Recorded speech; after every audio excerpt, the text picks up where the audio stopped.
বাংলাদেশ প্রকৃতির এক অনন্য সৃষ্টি। অপার সৌন্দর্য, সবুজের সমারোহ, নদ-নদী আর বৈচিত্র্যময় ভূপ্রকৃতির এই দেশ পৃথিবীর এক অন্যতম মনোমুগ্ধকর স্থান। ঋতুর বৈচিত্র্য, জলবায়ু, বৃক্ষরাজি, পাহাড়টিলা, নদী ও বনভূমির অপূর্ব সংমিশ্রণ আমাদের দেশকে করে তুলেছে প্রকৃতিপ্রেমীদের স্বর্গ। বাংলাদেশ মূলত একটি নদীমাতৃক দেশ।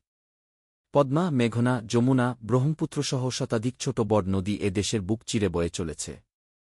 বর্ষার সময় নদীগুলোর রূপ যেন হয়ে ওঠে আরও মোহনীয়। নদীর দুপাশের সবুজ ক্ষেত ও নৌকার ভেসে চলা দৃশ্য আমাদের গ্রামীণ জীবনের এক চিরন্তন চিত্র তুলে ধরে। নদীগুলো শুধু সৌন্দর্য নয়, জীবিকার উৎস হিসেবেও গুরুত্বপূর্ণ। বাংলাদেশে ৬টি ঋতু রয়েছে: গ্রীষ্ম, বর্ষা, শরৎ, হেমন্ত, শীত ও বসন্ত। প্রতিটি ঋতু প্রকৃতিকে দেয় ভিন্ন রূপ ও বৈচিত্র্য।